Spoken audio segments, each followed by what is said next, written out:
Hey guys, how the hell are you? Time for an all-new unbiased gear review on this.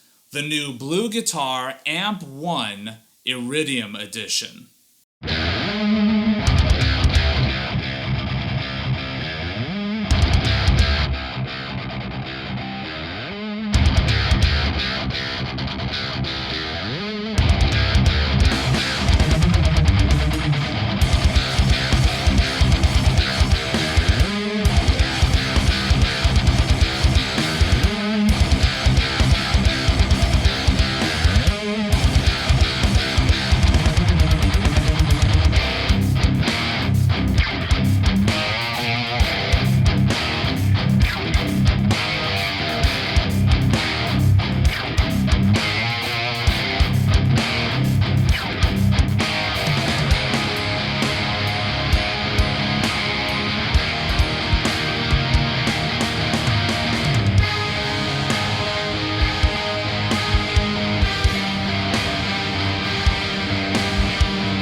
So first of all, thank you very much, Thomas and Volker, for getting this out to me. This is prototype number 4. This thing is loaded with a bunch of features. 4 basic amp tones on tap here. Clean, vintage, classic, modern. 3-band EQ, bass, middle, treble. We've got an onboard reverb here. Overdrive is controlled by both a master and a gain. We've also got a channel volume here too. Overall master control up here at the top. Speaking of up at the top, all right, here's the on switch right here. A little bit of ventilation going on. We have a port here for an external control. BluGuitar does make a selector switch that can go in here, but really you can use any amp selector that you can find. I'm just using the one for my high watt and it's working great. Speaker outs, we've got an 8 ohm and a 16 ohm speaker out right there. We have a recording out, which gives kind of a pretty nice direct signal. No cabinet emulation there, so you do need some sort of impulse response at your disposal for that. There's also a send and return here for the effects loop, and of course your input switch here. On the sides, we have additional controls for the boost, volume, and tone for the modern, classic, and clean tones as well. Effects loop, you can select between parallel or series, and the noise gate. There is an onboard noise gate on here, which actually works pretty well. Now, when you click on the metal noise gate, it's significantly tighter than the soft noise gate, but when you have the onboard reverb engaged, the noise gate automatically goes down to soft so that way it doesn't kill off that effect. One other cool feature too is that if you want to place this thing on top of an amp or on top of an actual BluGuitar speaker that has the handle on top, it does have a little bit of a recession right there so that it can rest perfectly on top of wherever you're setting it on. So that's cool. That's also kind of like a safety thing for the unit to make sure that some's always kind of grabbing a hold of it and not letting it fall off. But yeah, there it is. This is the BluGuitar Iridium edition. Okay, so let's take a listen to how this thing sounds. For the purposes of this demo, I am going to be using my ever-trustworthy Framus television model with Seymour Duncan Alnico 2 Pro humbuckers in here. Okay, so after experimenting around with this a little bit, firstly, it does need to be said that it seems like the clean channel can only really be engaged via an external foot switch, at least in any sort of practical application. Okay, so yeah, definitely screwed up this portion. There are actually a lot more options for switching from the clean channel to the distorted channels, and I've already sent the unit off to its next reviewer, so I can't reshoot this portion. Sorry. Here's a JPEG though, so that you can see exactly how the switching works. Good? Okay, now let's move on. Clean tone. That was with all the controls at noon. Let's dial back the bass, pump up the mids and treble a little bit. Punch some reverb.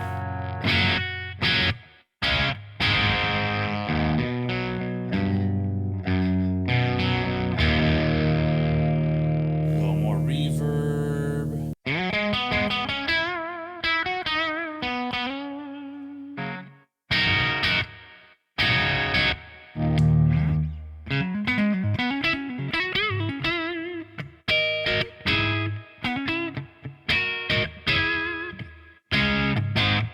So kind of a warm, clean tone. Definitely sounding not so much crisp as it is woolly. Definitely a crispness there to it, but it's not like a Fender type clean tone if you ask me. It's more like the kind of clean tone you would get from a high-end boutique-y stack. Definitely just on the verge of breakup.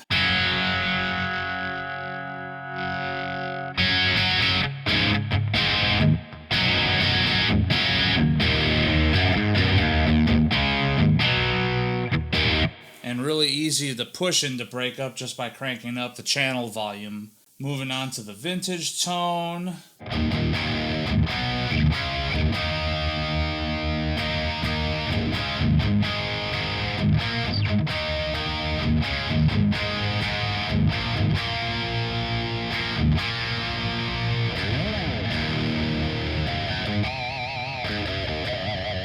Kind of a meaty vintage tone. It's definitely sounding a little bit more modern than what you would typically consider to be a vintage tone, but still super warm, very crisp. It's kind of nice and smooth in the middle. Like the distortion is actually kind of cranked right now. The distortion is up to 8, and it still doesn't sound like it's a super hot, searing distortion right now. It's just kind of a nice, smooth, heavy tone.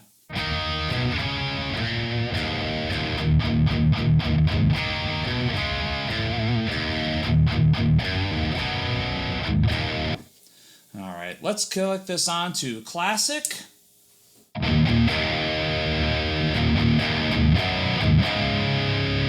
Ooh, that's even meatier.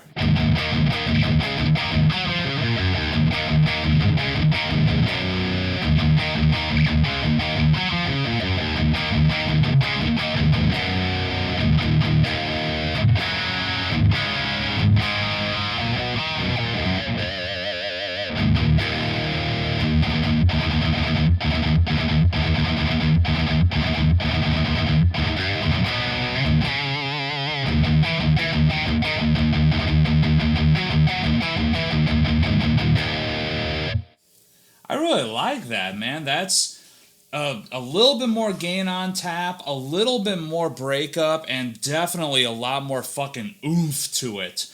Let's kick on the reverb here for a second.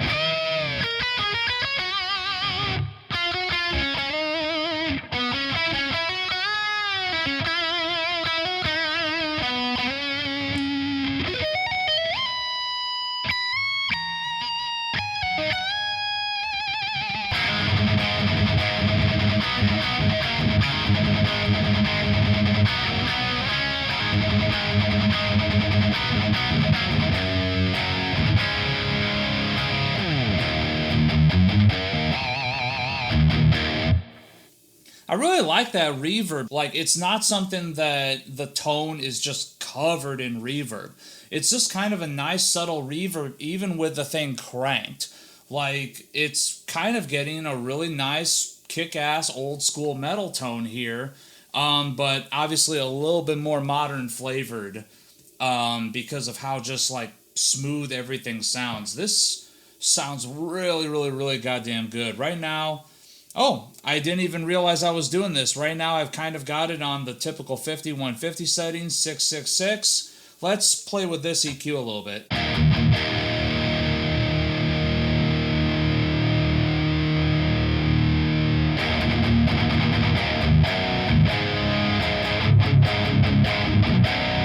Bass and middle at 7, treble at 5.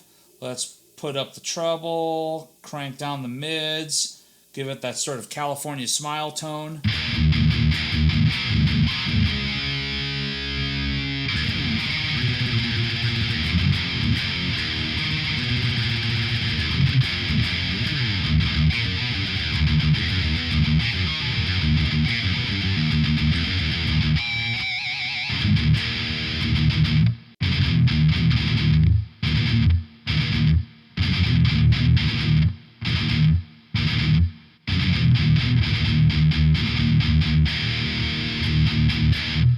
That's pretty cool. Vintage death metal right there. Up.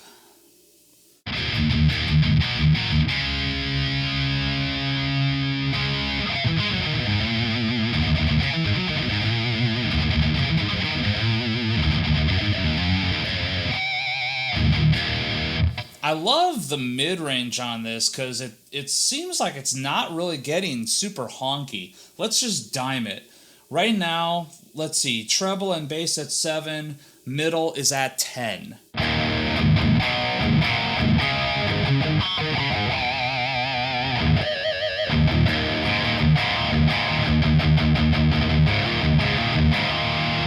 Dial back the gain a little bit and the reverb.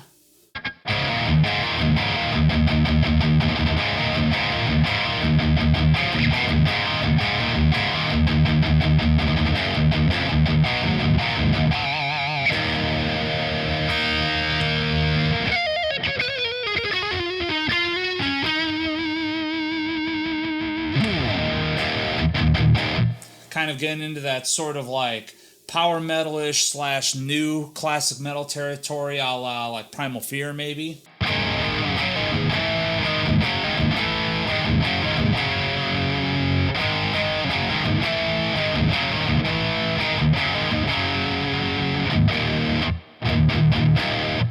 Pretty awesome. All right, let's check out the modern tone.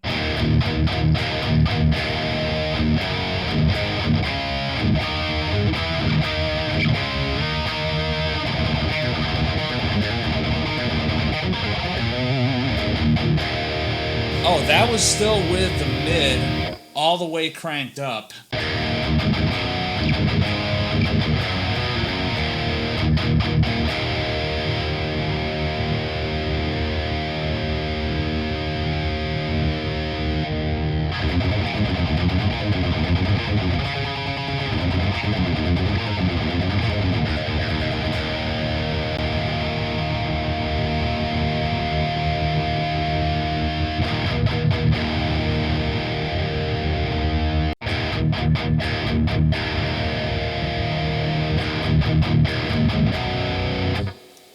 And then now's a good time to also show you that one of the things that this amp is also good for, you would think, okay, it's a pedal board kind of style amp. It does have a sort of onboard boost, but really, how does it sound with putting an actual overdrive in front of it?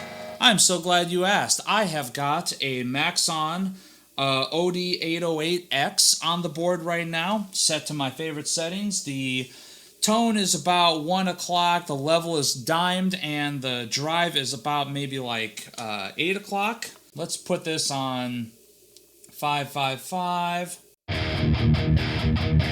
That's the modern amp.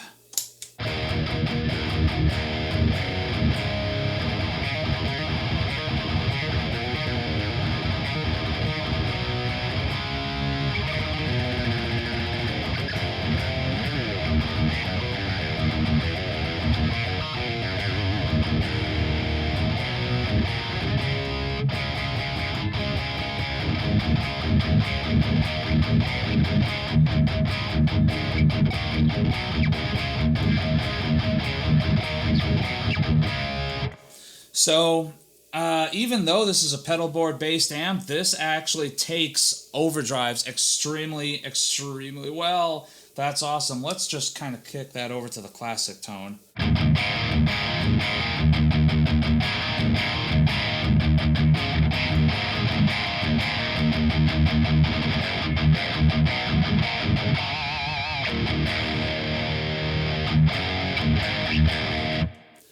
Fucking A, dude. This thing is sounding really, really, really goddamn awesome.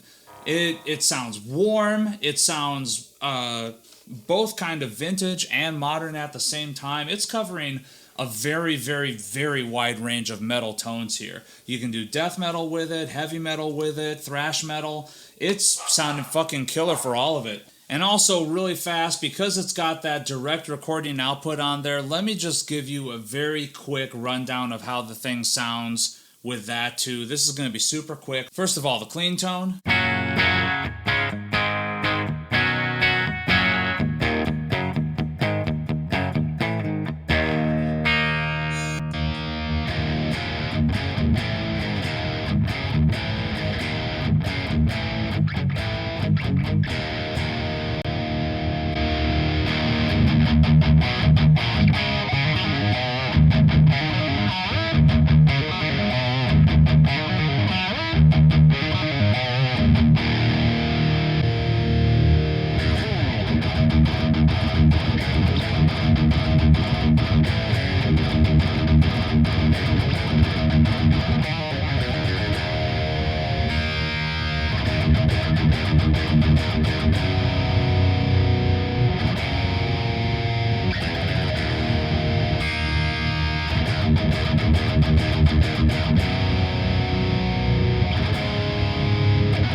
So it still sounds really, really awesome through that direct output, which is, by the way, also the headphone out. Albeit there's definitely a lot more low end coming out. But yeah, still sounds really, really, really goddamn good. So overall, my final thoughts, this thing is ridiculous. It's awesome. I'm getting some incredible tones out of this, no matter which way I use it. Either using the recording out or just plugging it from the speaker out into my two notes. And then I'm using Torpedo Wall of Sound on the signal that it's receiving in my DAW. And I'm getting just some incredible sounds out of this. Some honestly kind of mix-ready sounds out of this. It definitely responds like an amp. It does have that nanotube in there that is providing that sort of tube-like warmth to this. And I mean, it is what it is. It's extremely responsive. It's definitely a nice compact rig that if you just want to use this as your fly rig, you can definitely do that. Or if you want to even make this your main rig, because damn, it fucking sounds incredible. I can't say enough good things about this. And I would definitely recommend, if you've got a chance to check this company out, to check this product out, especially if you're just really, really into getting a really kick-ass metal tone that's mix ready, or even something that you can take on stage that isn't going to break the bank or make a large footprint on stage. This is kind of it. This is a beautiful, beautiful piece of gear, and I can't recommend this enough. But I hear what you're saying. Arnold, what are you drinking today? No problem. Let's go to the beer fridge and find out. Okay, so today I'm having something super special. I have from Destruis Quadruple X Reserva, which is a 13% alcohol by volume barrel-aged stout. And this is the 2016 vintage. It is a Belgian stout that is matured for 2 years in oak barrels, Madeira oak barrels. And this is something I've been kind of hanging on to for a bit. I can't wait to check this out. So, what's different from this Belgian stout versus a normal stout. As you can see, it is not pitch black. It is more like kind of a copper brownish tone to it, with a kind of lighter shade head. This might actually be a little bit more closer. I'm willing to bet this might be a little bit closer in flavor to like an actual Belgian quad. But let's check the, oh yeah. Ooh, nice fruity, peachy aroma.